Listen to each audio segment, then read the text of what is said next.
Hamas is an enemy, unlike any enemy ever fought by any army in the history of warfare.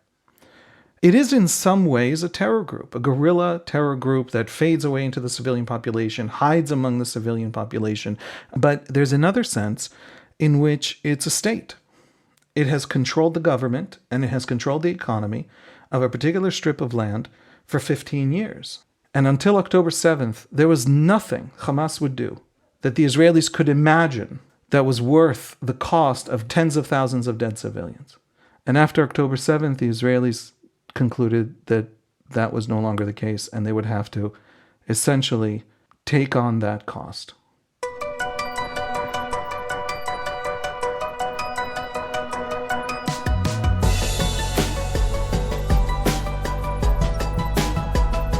It's Sunday, November 26th at 9:30 p.m. in New York City.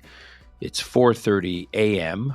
on Monday, November 27th in Israel, as Israelis get ready to begin their day. That is the fourth day in the agreed-upon pause in war fighting between Israel and Hamas, and the fourth day, God willing, of another group of Israeli hostages returning to Israel, as well as the return of a fourth group of foreign nationals. Today is also my weekly check-in with Haviv Rettig Gur. I wanted to talk to Haviv about what early lessons he is identifying so far for Israeli leaders and security officials and for Israeli society from the implementation of this agreement by Hamas to release hostages over the past several days from the overall negotiations that led to this agreement and the fits and starts of the negotiations and the delays in the implementation, and the release of Palestinian prisoners from Israeli prisons, and of course the pause in fighting, and what the implications are for all of this in the next phase of the war, or whether or not that next phase of the war will be further delayed. Just to recap the numbers, 63 hostages have been released from the tunnels of Gaza by Hamas, including 39 Israelis, as I mentioned. The balance of that 63 are foreign nationals that had been working in Israel. As to the number of hostages still being held in Gaza by Hamas, the numbers range slightly, but according to most estimates, it is between 178 and 183 for the number of hostages still believed to be held by Hamas, including 18 children, 8 girls and 10 boys, and 43 women. Now, we're going to have a long conversation with Haviv, as I said at the outset, about what he's learning so far, but we wind up in this conversation taking a little bit of a detour to what the implications of this war since October 7th and the release of hostages and what we're learning about the hostages for Israel's minority groups, specifically Arab citizens and Arab permanent residents in Israel. The permanent residents are mostly Arab Israelis living in East Jerusalem. The total of those Arab citizens and permanent residents make up just over 20% of Israel's population of 9.3 million people. The roughly 2 million Israeli Arabs are distinct from Arab Palestinians who are living in the West Bank. The Israeli Arabs we discuss in this episode are, as I said, Arab citizens or residents of Israel and therefore have legal status in Israel, in Israeli society, in the Israeli polity.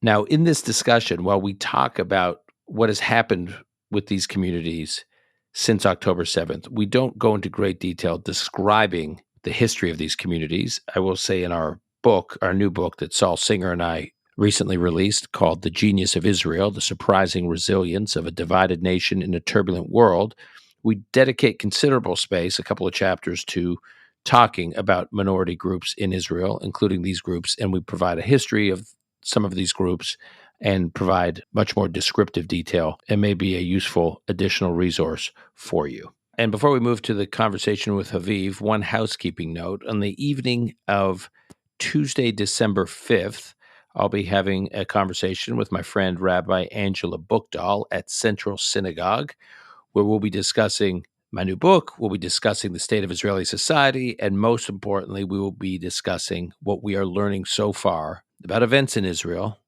since October 7th and the implications going forward. Details and registration information can be found at the Central Synagogue website, Central Synagogue in New York City. That's December 5th. And that will be a conversation between Rabbi Angela Buchdahl and me. But now on to my conversation with Haviv Rettig Gur on the lessons he's learning so far on the hostage deal. This is Call Me Back. And as I do every week, I look forward to my weekly check-in with Haviv Rettig Gur from the Times of Israel, who joins us from Jerusalem. Hi, Haviv. Hi, Dan. Good to be here. It is good to be with you.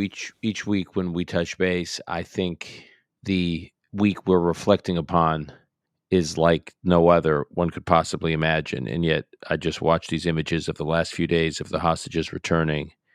And this one really feels like it will be, no matter how many weeks we wind up doing this one really will be like something I just can't get my head around for a while.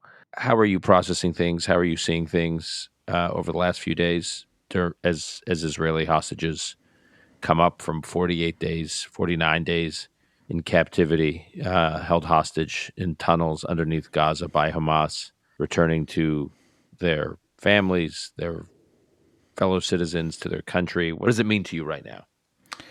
For my family, especially for my wife, who has been helping, volunteering very intensively, roping me into it as well, to helping the Haran family, last night was a coming home. It was an end to this whole disastrous, never-ending saga.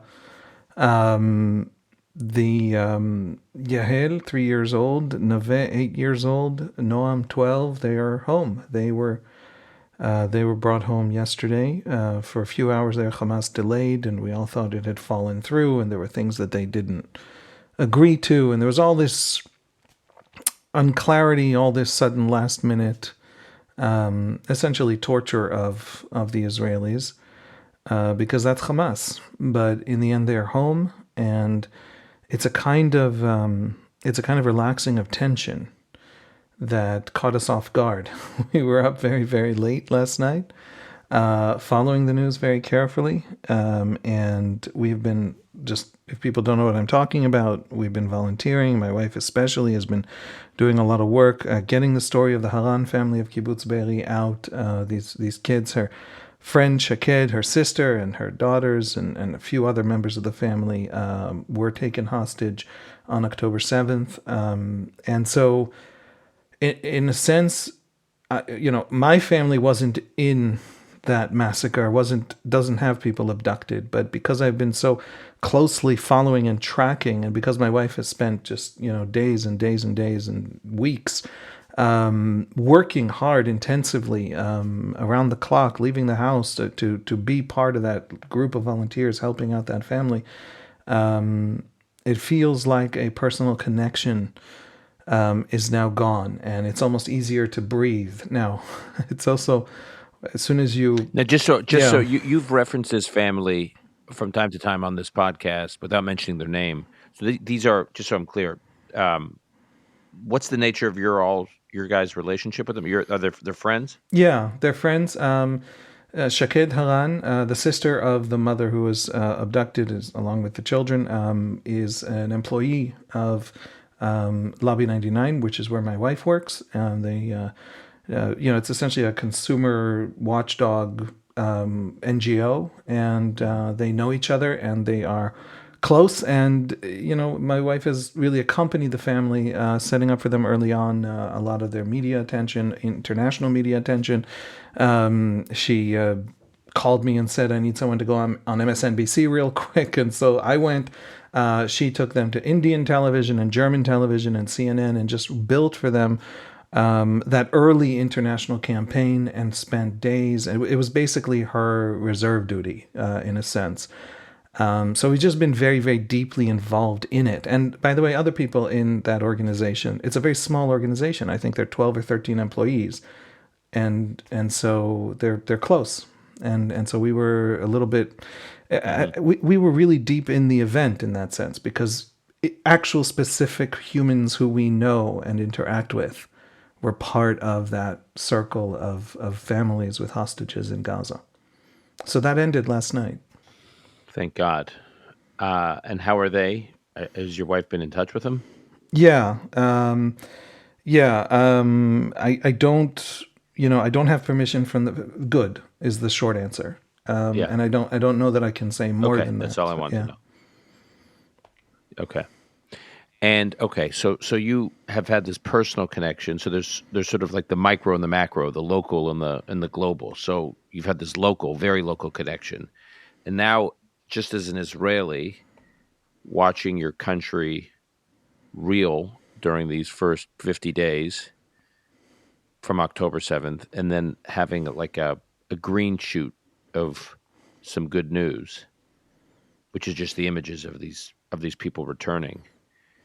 Where does that what does that represent to you, and just sort of the life of this nation dealing with this war?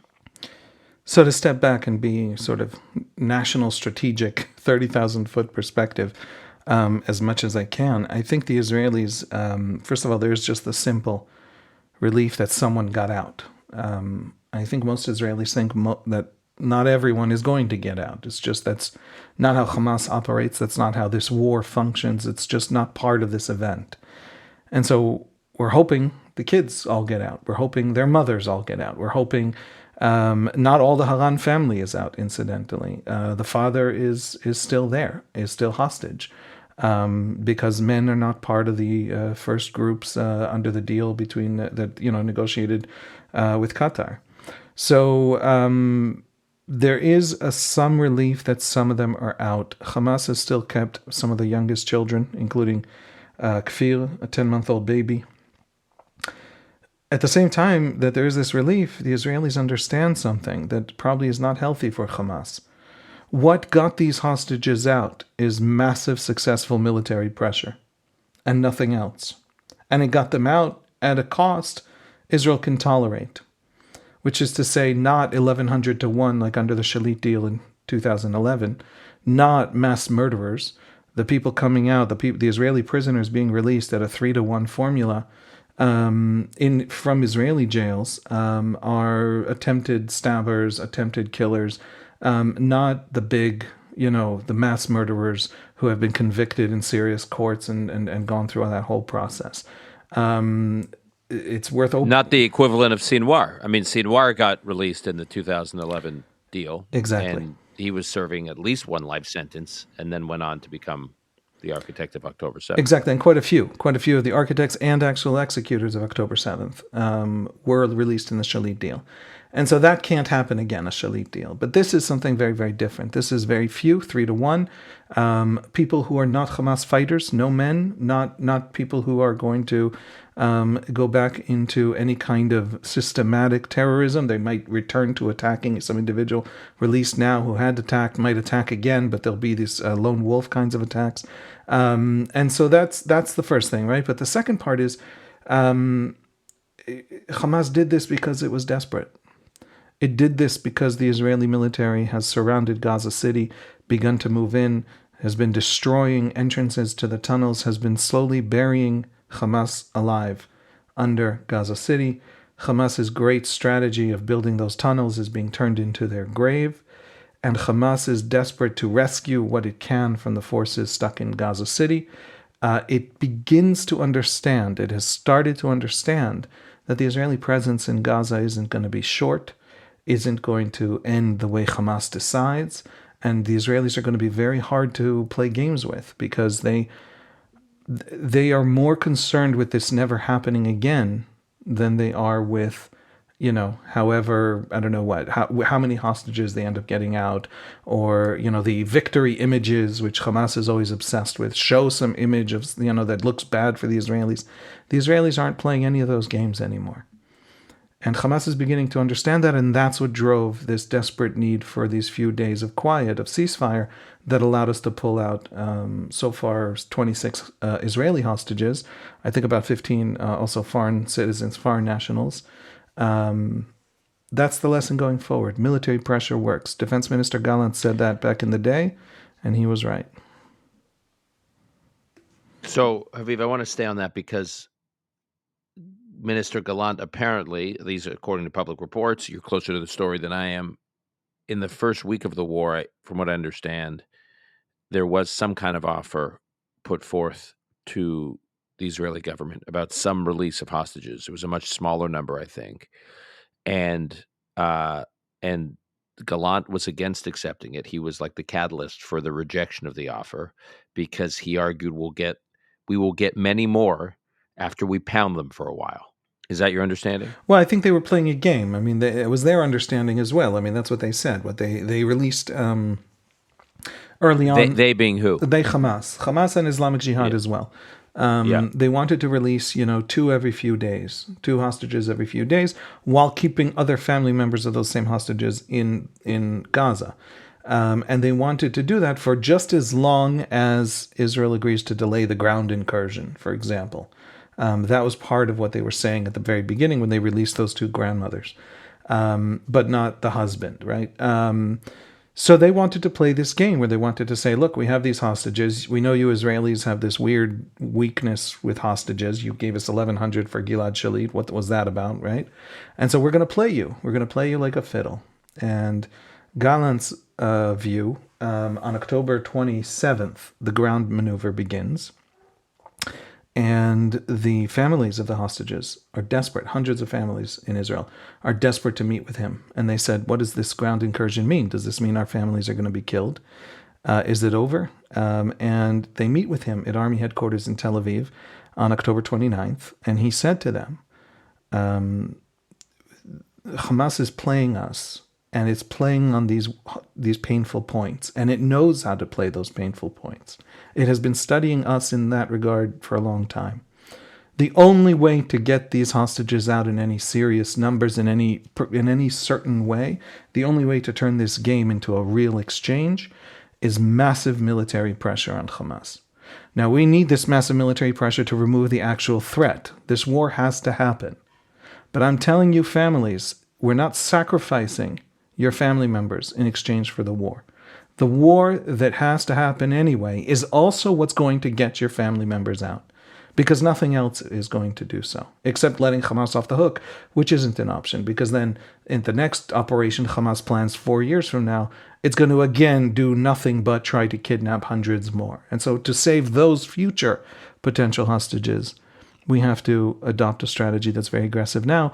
But don't worry, because that's how Hamas will understand that the rules of the game have changed. Haviv, isn't there always a risk, though, that how far do you extend that logic? Because you could extend that logic as to say, no, 50 hostages is not enough. We're going to keep pounding till we get surrender of Hamas, unconditional surrender, or we get all the hostages out. Or, I mean, you could take that logic pretty far. I had Amos Harel on a few days ago, and he made the argument that whenever Israel's offered hostages in any kind of deal, there's always a risk that if it doesn't take those hostages in the moment, as the conflict drags on, as the war drags on, Israel loses control of the situation and loses control of their ability to get those hostages down the road, because they get scattered, they get killed, they get, it's a fluid dynamic situation. The discussions, go dormant. He talked about the story of Ron Arad, where there was some negotiation, this is decades ago, for the return of Ron Arad, who was an Israeli soldier captured, and there was some negotiation, and the negotiation went dark, and then they just lost it. They lost the thread, they lost control of the situation, and they never got him back alive. Isn't there a risk whenever Israel is offered hostages that it goes the direction of Ron Arad? And so isn't Gallant, under that logic, you could take that logic pretty far, but there's massive risk in taking that logic farther and farther and farther. Yes, war is not math. Back in the Civil War, I remember reading once that generals, when you line up men early on in sort of modern warfare, with the guns were part of modern warfare, but no, they still didn't quite understand how to use them. And what they would do is they would line up men, and what was Pickett's charge in the Civil War, right? It was essentially a calculation of, as we march forward, given how quickly the other side can fire, given how accurate the other side is, I will lose for every 4 seconds or 20 seconds X% of the men marching, and I have to start marching with enough of a force to reach the other side with the fighting force that can kill the other sides and beat and punch through the other side's lines. It was essentially an engineering problem, a Civil War battlefield, and that's part of the death toll, right? It's been a long time since war was an engineering problem, and certainly the kind of non-conventional war we're talking about here, the kind of guerrilla war, the kind of urban warfare, it's so complex. There's so many variables. There's so much opportunity to surprise. It is not an open battlefield. There's nothing conventional about it. And so you don't have control of the battlefield at all, ever. I mean, Israel's successes now, essentially Israel has walked into all the Hamas traps and managed carefully through competence and training and probably some luck to avoid any major Hamas trap. We think, right? Unless the big traps are all in Khan Yunis and this is all a feint, Gaza City, which is entirely possible in terms of Hamas's strategy. Long story short, we don't know how the war is going to go. We don't know at what point we are sealing some tunnel entrance, and that's where the hostages we're going to be able to get out of. And so we've actually sealed them in. We don't know any of these questions. At some point, Hamas forces might, as they're being degraded by Israel, lose the ability to find hostages, to get the hostages out. Some place where they're being hidden might be the place that we've destroyed. So all of that is true. All of, you wait a certain amount of time, you might not be able to get the hostages. You don't wait long enough, you'll get half the hostages. It is a guessing game. A very complicated one. There are no right answers.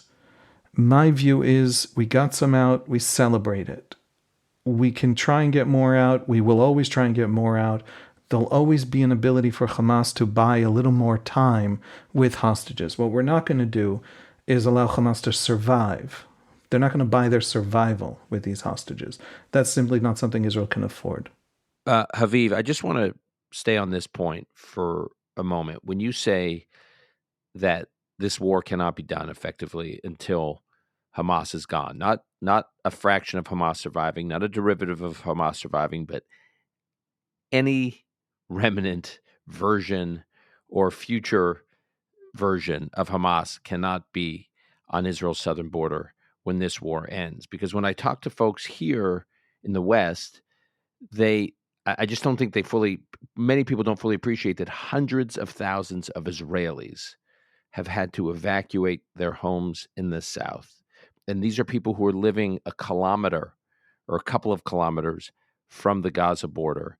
And they will not go back. These Israelis will not go back living in such proximity to that border unless they know that October 7th can't happen again.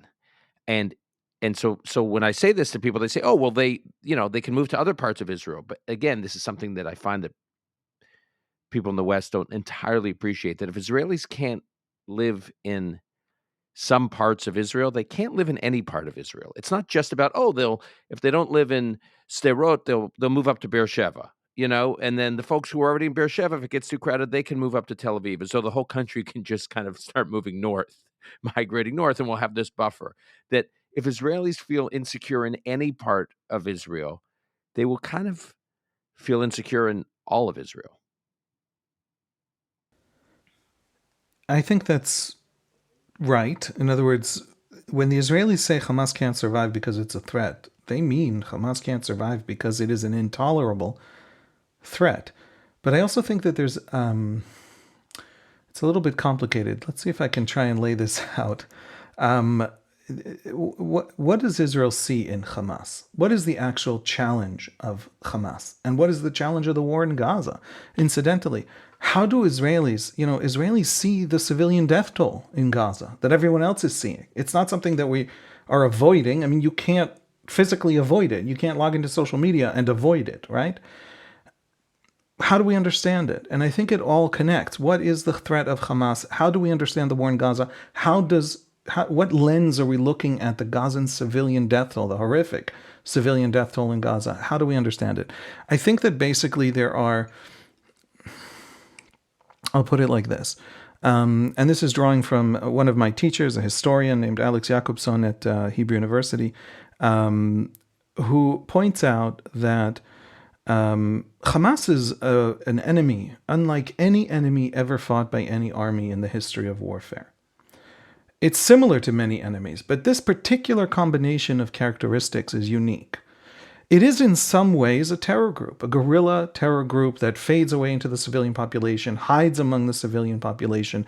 Israel says Hamas hides behind, hides inside cities, right? And then the pro-Palestinian crowd says, well, the military headquarters of the IDF is in the middle of Tel Aviv, right? So it's the same, right? But of course, that is not true. The vast majority of military targets in Israel are not among civilians.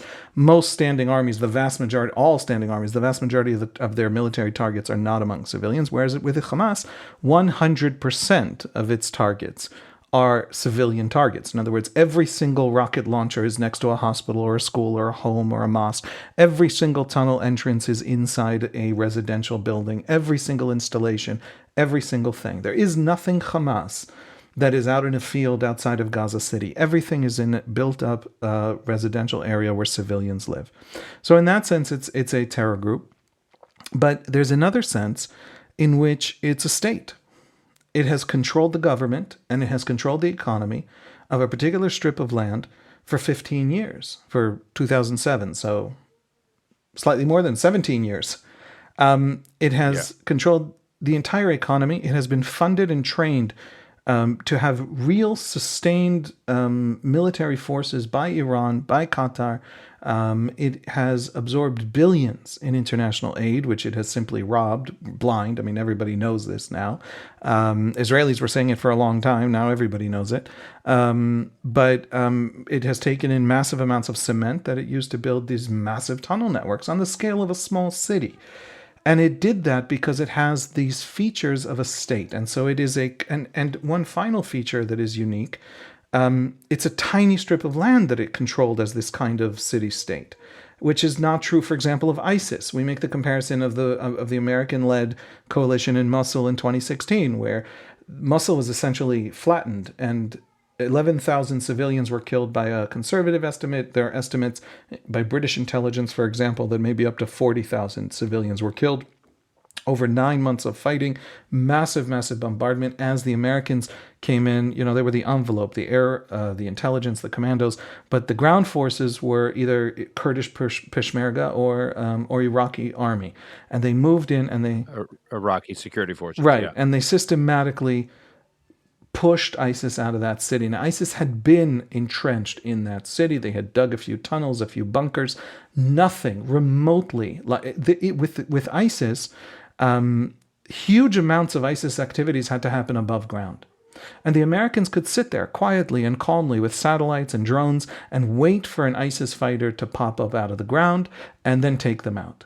Now, Hamas in Gaza can stay underground for months. They simply do not have to go above ground to maneuver in any way. And so the only way to get to them is to cut through a city. And this is a unique challenge. It's when people say to me, I encounter a lot of people expressing like urgent moral anger and urgent, emotions at me because Times of Israel and journalists and Twitter and, all those mechanisms that we have today. And so I get a lot of this emotion. And I say to them, my first thought is just, let's think a second. And so in order to think a second, I concede everything. Let's imagine the Israelis are heartless, callous, awful people. Let's just assume that for the purpose of the conversation. They're still facing a military challenge of getting through this very unique set of circumstances that Hamas has. So many of the advantages of a state, and yet the basic founding strategy and capacity to disappear behind the civilian population of a guerrilla group, of a terror group, and the combination is absolutely unique. It might be similar to what's happening with Hezbollah in South Lebanon, where 150,000 rockets lie under homes, under villages. There is no rocket not under a village, right? And so that's the challenge Israel faces. Now, Gaza City's buildings are essentially uninhabitable. I mean, that city essentially now it has to be rebuilt to a significant extent. I don't know all of it, every section, every part, but large sections of it just literally have to be built from the ground up again. The only way to get to Hamas, the only way to achieve the battlefield success the Israelis have achieved is that. That's, by the way, not an exoneration of the Israeli army for every single airstrike. You find an airstrike that's not okay, I might agree with you. It's not, I'm not saying literally this was the right bomb to use in this occasion. But the basic military challenge is that until October 7th, because of these unique features of Hamas that make it almost impossible to actually remove from Gaza, it has built itself. It has done nothing for 15 years except build this entrenchment under Gaza's very dense population. And until October 7th, there was nothing Hamas would do that the Israelis could imagine that was worth the cost of getting Hamas out of there. Because there is no way to fight this war in Gaza. Hamas made sure of it. There literally is no way to fight this war in Gaza without tens of thousands of dead civilians. And that's different from, it's far, far more difficult than ISIS. And ISIS was tens of thousands of dead civilians.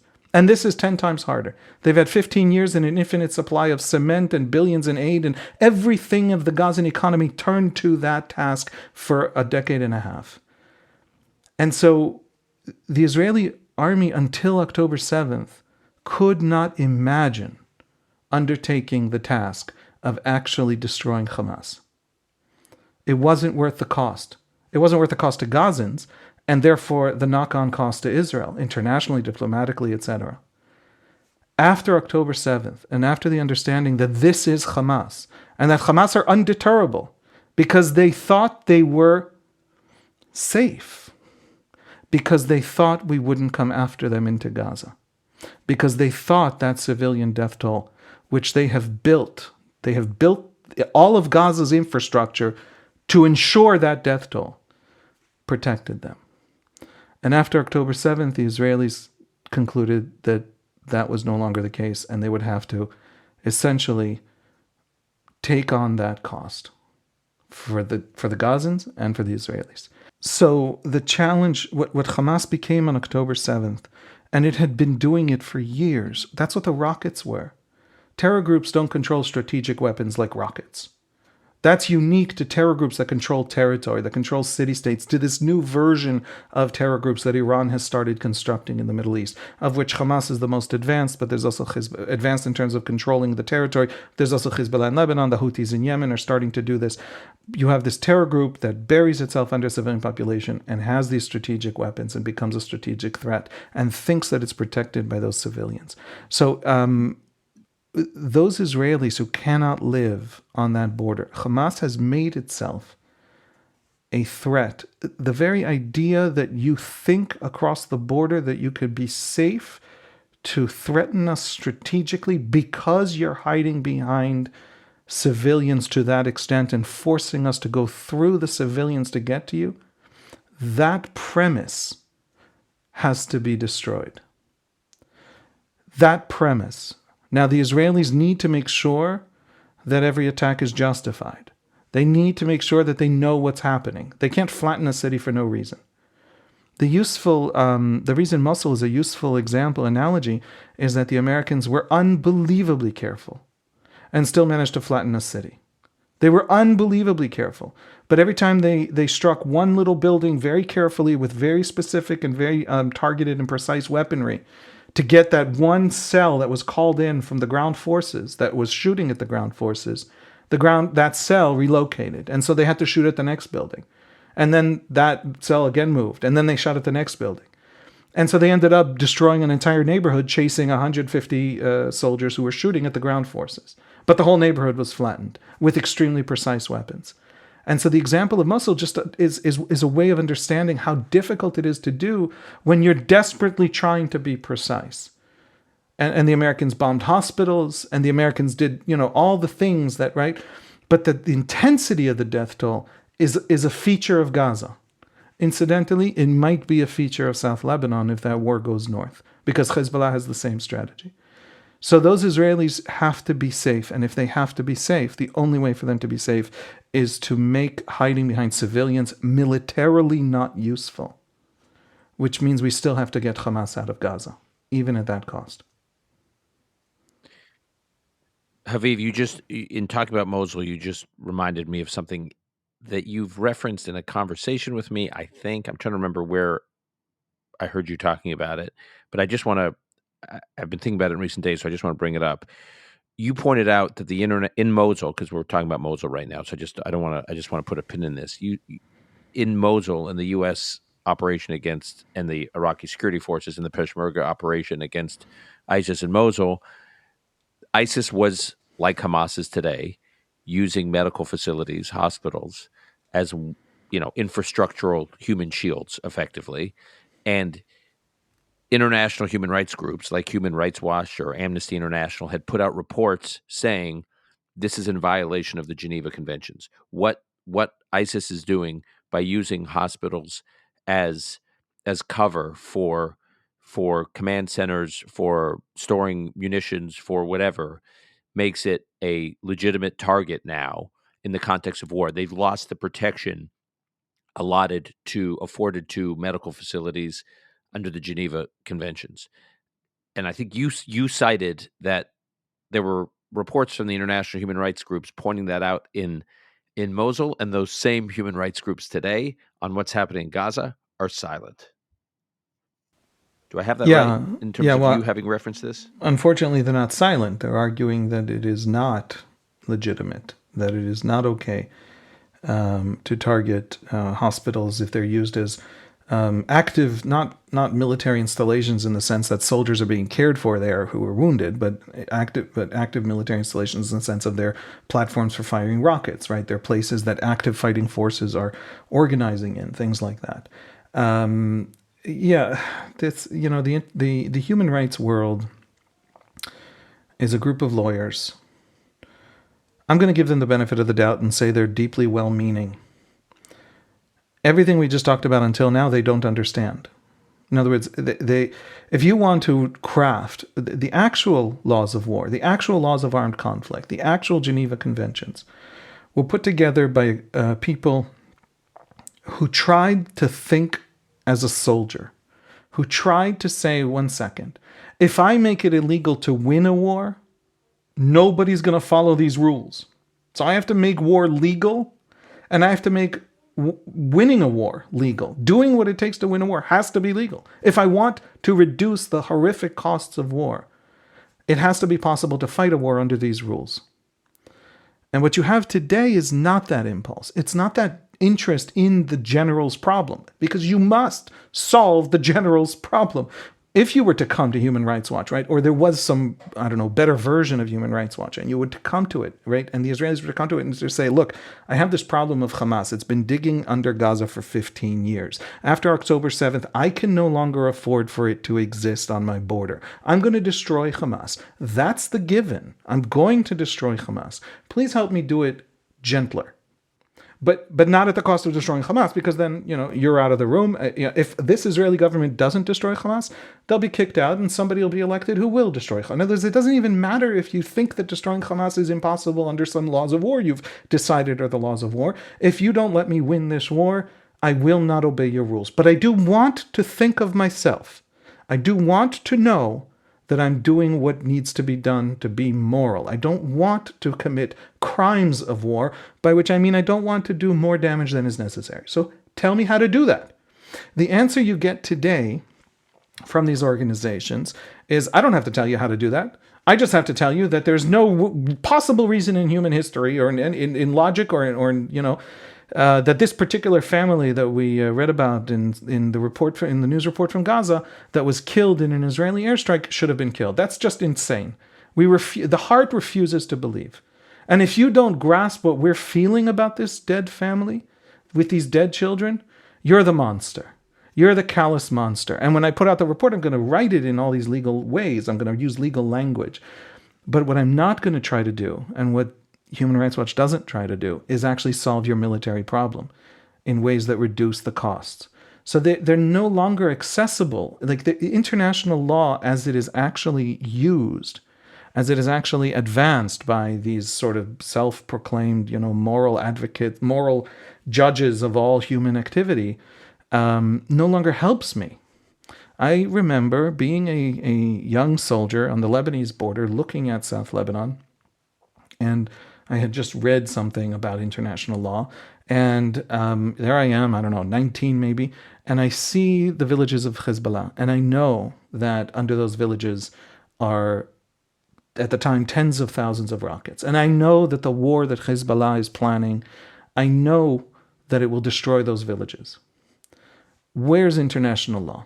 What does it do? And I know that there's a UN force. There are UN forces. After 2006, there's UNIFIL. I know on the Golan Heights there's a UN force, which doesn't, again, do anything matter, doesn't give reports that are honest or serious. It's basically just trying to survive itself, sitting there sandwiched between the Israelis and Hezbollah. And I basically come to believe, I personally, Haviv, came to believe that international law is a fiction of the very, very powerful people in this world, the Americas, the Britons, the Frances, the Germanys. It is a fiction of the powerful to talk about their power in moral ways.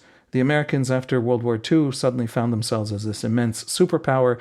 Americans always like to think of themselves, and West Europeans after World War II like to think of themselves as profoundly moral societies, and their political and strategic discourse has to be moral.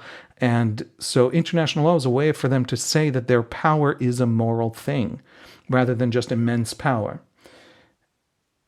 Actual people who need international law, small nations, poor nations, abused nations, the Bosnians, the Uyghurs, the Tutsis, they are not protected by international law. The actual mechanisms of international law don't kick in. Nobody comes to save you. And so Human Rights Watch is, in my view, and I think this is the basic Israeli mainstream view, in as much as Israelis notice these people or think about these people, which they don't because they refuse to talk to us. I have come to treat them as people who, instead of giving me solutions that are more moral than the solutions I would otherwise adopt in wartime, have just told me that my fighting itself is immoral, don't know how to do that, say that to Hamas in a way that actually protects me from Hamas, and so just essentially have come to tell me that protecting myself is immoral. Okay. I want to move now. We talked a little bit at the beginning of this conversation about the days and weeks ahead. I just want to come back to that before we wrap. Does Sinwar at least have a better control of the clock now?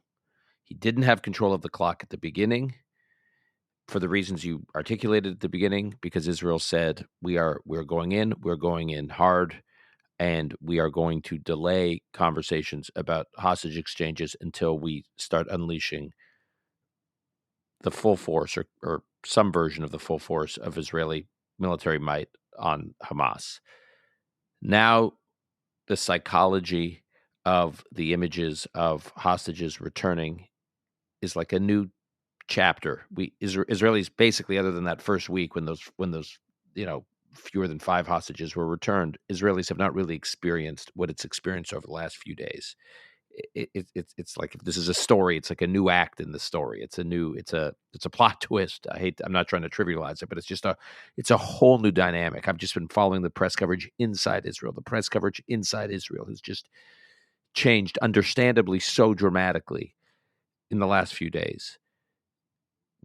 What can Sinwar do to capitalize on that change? I think it sounds to me like you're skeptical that he can capitalize on it, but I just want to stay on that for a little bit, because I'm not sure you're right. He's watching the humanity of the Israelis, the vulnerability of the Israelis in these images. What could he do with that? It cuts both ways. He's got us by our most painful pressure point. Our inability to protect those children kept millions of Israelis sleepless for, I don't know, the first 2 weeks. I wasn't sleeping. I don't know friends or neighbors who were sleeping. That's what Israel is. That's our civic religion. And we violated it. We violated it when Hamas could walk into those homes and steal those children. And Hamas understands that. What it, I think, has begun to understand, the fact that it agreed to ceasefire, early on, a month ago, it offered a few dozen hostages, roughly this number, in exchange for a month-long ceasefire. And Israel didn't even bother to respond. And that has come down to 50 hostages for 4 days of quiet, 4 days of essentially just standing still in the battlefield. And that tells me that they've begun to understand. The very thing that they did that makes me stop shooting out of a desperation to get another kid out and another kid out of a desperation to claw back something of my own crime, of my own betrayal of those Israelis, of those kids. That is exactly the very thing that will be driving the war effort the day the hostages stop coming out. In other words, Sinwar has the ability to keep the quiet for as long as the hostages are coming out at a meaningful pace. He can play with us. He can cut 12 or 13 a day down to 10 a day, probably even 7 a day. If he goes below that, my assessment of Israeli psychology isn't just that the war is back. It's that the war is back and Israelis remember what it's about. Not about getting those specific hostages out. About removing the threat to all of our children, all of our towns, all of our families, which Hamas has vowed to be. So it's not that I think that, Sinwar isn't clever. The enemy will always surprise you. It's in the nature of war. Hamas are going to have a few startling battlefield surprises, which is something that I know, and it terrifies me. I have family going into the battlefield. But it's that the very thing that is stopping our fire right now is the thing that will restart it. And so I don't think Sinwar has a lot of maneuvering room here to manipulate us anymore. He's used up all, he has done what is for us the worst thing that could be done.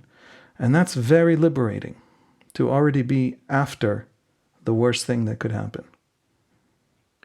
2 final questions. One, at the beginning of this conversation, you said there were families who were released, but their father was not.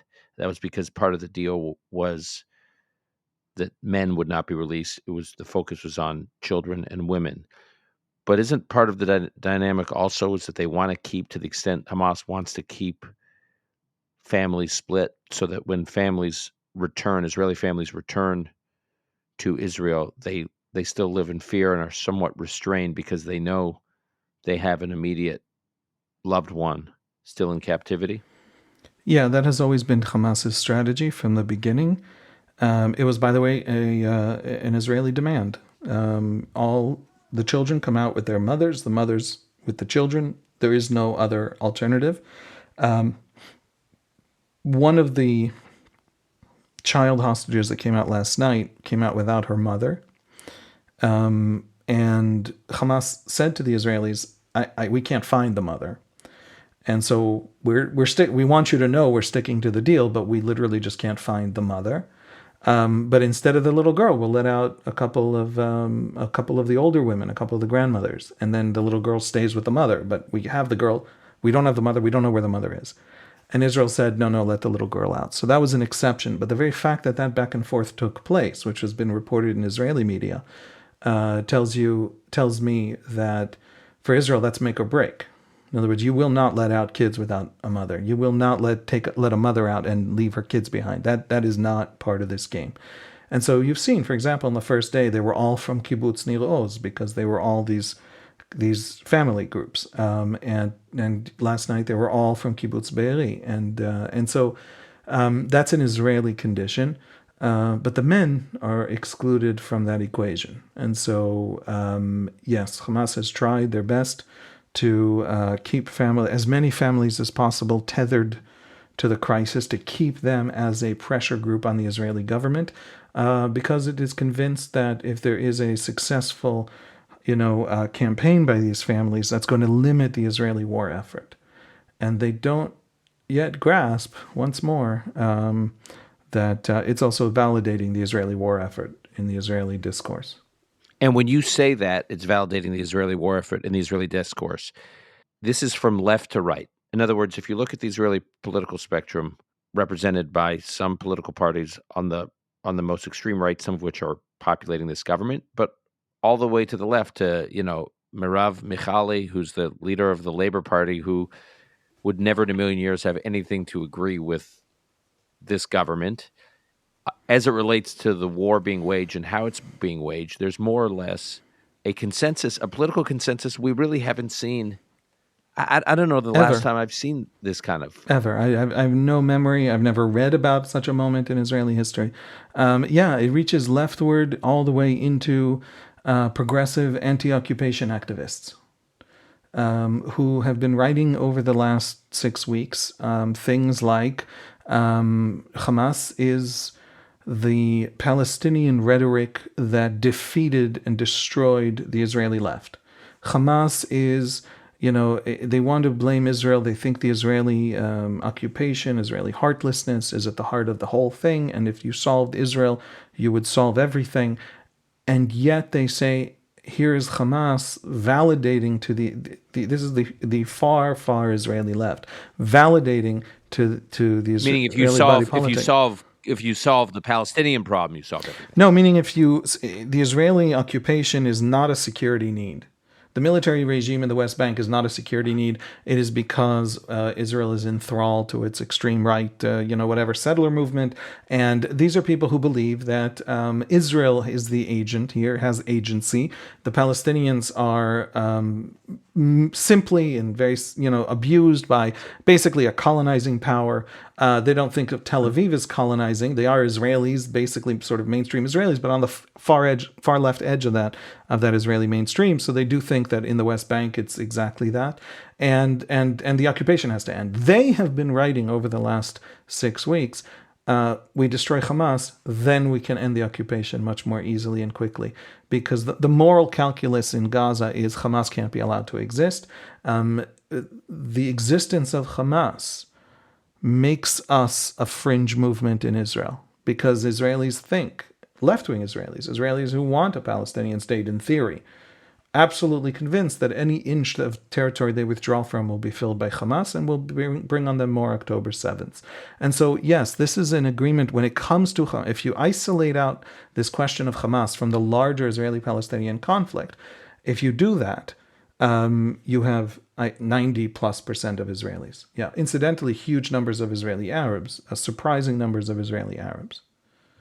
I don't know the exact number, but... Can you spend a minute on that? Yeah. No, but I saw this poll by the Israel Democracy Institute that shows solidarity among Israelis has been the highest it's ever been in, decades. And part of the reason for that sky-high solidarity is Israeli Jews and solidarity with the state. Israeli Jews, and especially, interestingly, Haredim, ultra-Orthodox Jews who've been somewhat living in a separate world from the rest of Israel, or so the characterization goes. And then even Israeli Arabs are registering high numbers in terms of solidarity with other Israelis, including Israeli Jews, and with the state.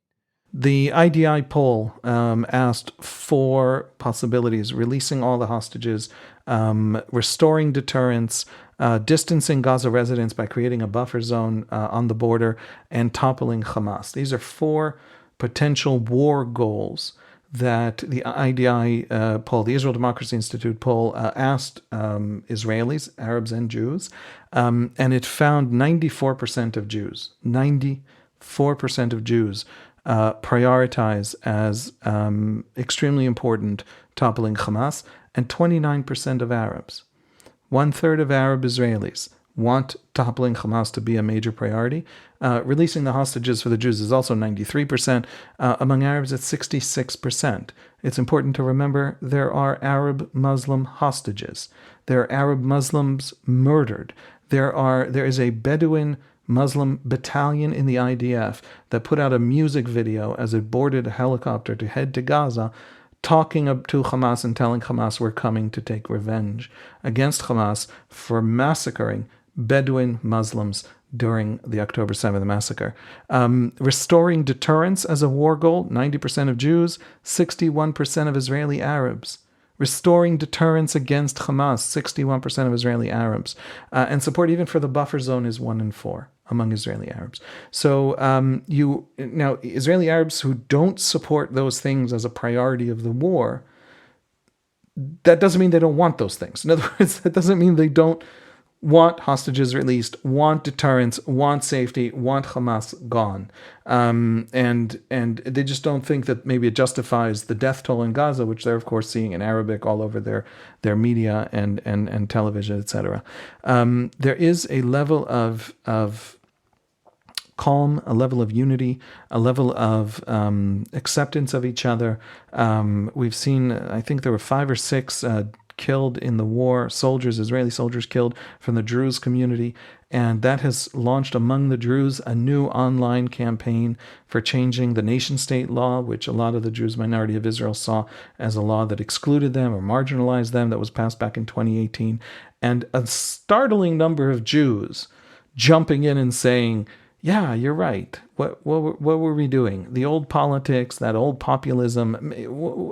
Did we really need to tell you don't belong? I mean, never mind that. And just to be clear, I just want to, because these words can get blurred. You're talking about the Druze, Druze, the Druze community is organizing this campaign to change the nation-state law, which was controversial for non-Jewish Israelis.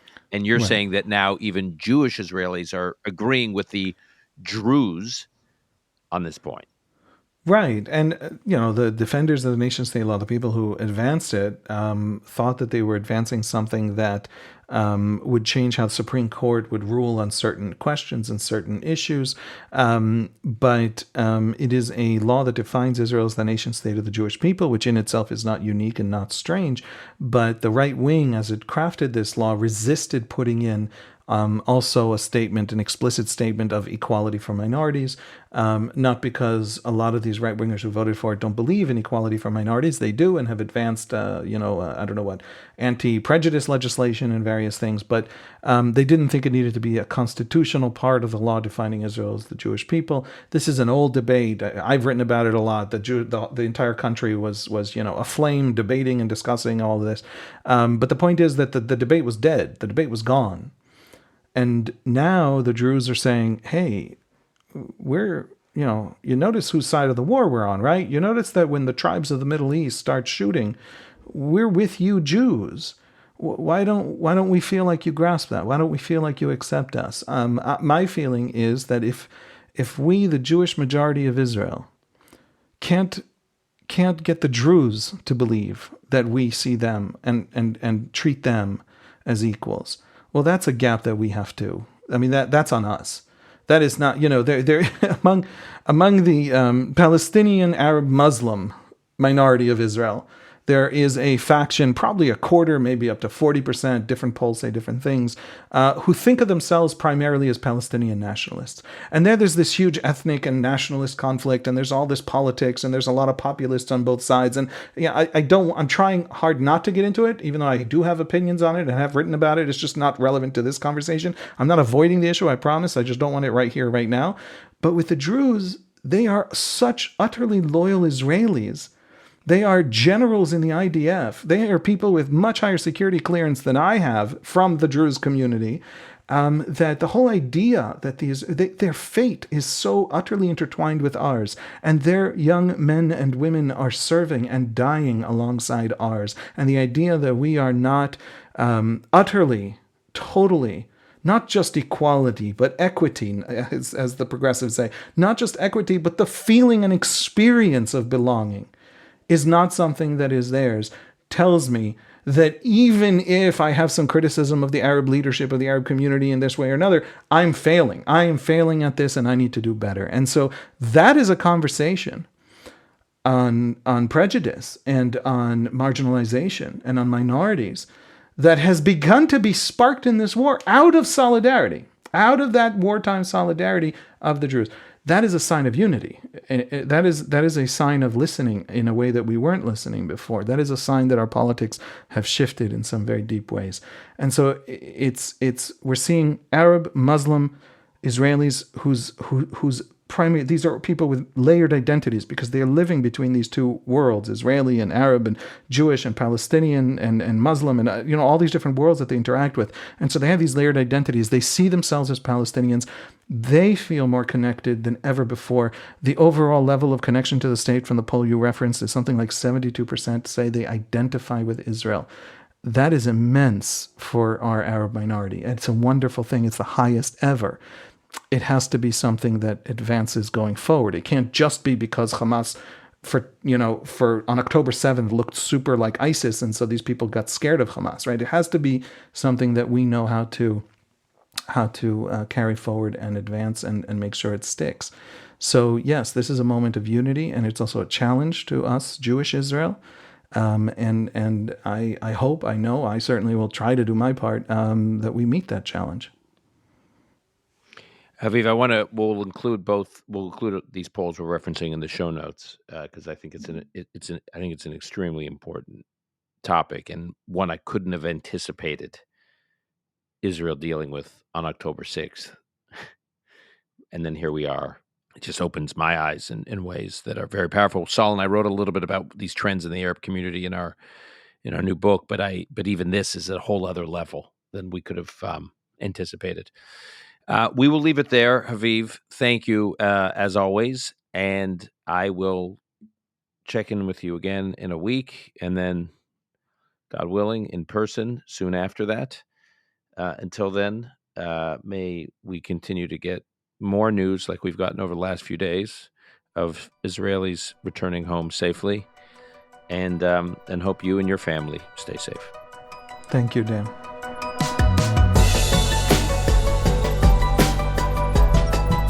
That's our show for today. To keep up with Haviv Rettig Gur, you can find him on X. You can find his work at the Times of Israel, timesofisrael.com.